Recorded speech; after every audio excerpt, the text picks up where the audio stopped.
नाज़िन सिंध जे टिन्ही बैराजनि ते पाणी जी खोट शिदत अख़्तियार करे वई आहे। उन हवाले सां वधीक तफ़सील ॿुधाए रहियो आहे मेराठी जे रिपोर्टर इनायत भट्टी। इनायत, छा अपडेट्स आहिनि? जी बिल्कुल, सिंध जे टिन्ही बैराजनि ते पाणी जी खोट कर खयो आहे। 38 सैकड़ो गुडू बैराज, 40 सैकड़ो कोटड़ी बैराज ऐं 49 सैकड़ो पाणी जी खोट बरक़रार आहे। ऐं तकरारी जेका सीजी केनाल तां 2000 क्यूसेक पाणी जेका खणत आहे उहा बि जारी आहे। ऐं मां ॿुधाईंदो हलां त चश्मा बैराज वटां 5000 क्यूसेक सिंध लाइ छॾियो वियो।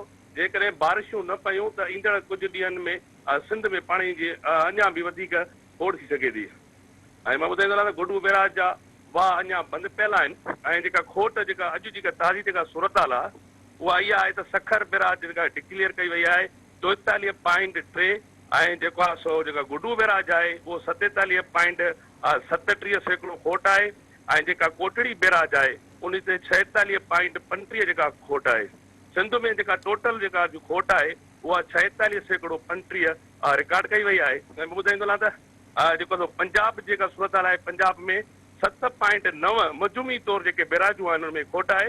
ऐं बलोचिस्तान जे जेका बैराजूं आहिनि उन खे इज़ाफ़ी जेको पाणी आहे 16.85 सैकड़ो वाधि ॾिनो वियो आहे। ऐं असांजी जेका ॻाल्हि ॿोल थी आहे सखर बैराज जे कंट्रोल रूम तां, उनजो चवणु आहे जे ॿी खोट बरक़रार रही त या जेके बारिशूं हिन दफ़े न पयूं त उहो जेके फसल आहिनि उहे जेको आहे सो न थी सघंदा।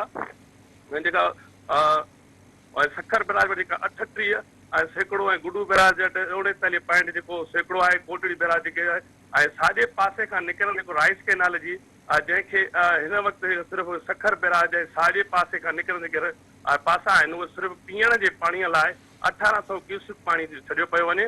उहो केनाल सारियुनि जी पोखाई लाइ हूंदो ऐं पर अञा ताईं इन में सारियुनि जी पोखाई लाइ पाणी न छॾियो वियो आहे। राइस केनाल में 12.20 सैकड़ो खोट ऐं दादू केनाल में 62.45 खोट ऐं खैरपुर जेको फीडर आहे ईस्ट उन में 41.98 आहे। ऐं जेका सो खैरपुर फीडर वीस्ट जेको आहे 42.48 सैकड़ो ऐं रोड़ी केनाल में 25.18 सैकड़ो, नारा केनाल में 21.88 सैकड़ो जी खोट आहे। जंहिं करे सखर बैराज जे साॼे पासे जे केनालनि में 41.96 सैकड़ो ऐं खाॿे पासे निकिरंदड़ जेके केनाल आहिनि उन्हनि में 26.59 सैकड़ो जी खोट हली रही आहे। ऐं गुडू बैराज केनाल मां निकिरंदड़ BS फीडर 100 सैकड़ो दरद पट जेको आहे फीडर आहे जेको उन में 90.88 सैकड़ो आहे। घोटकी फीडर 63.80 सैकड़ो जी खोट खणी रहियो आहे।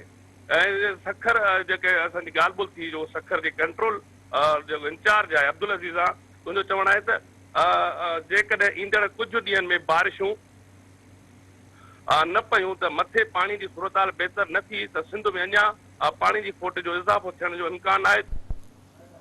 इनायत, तव्हांजी महिरबानी।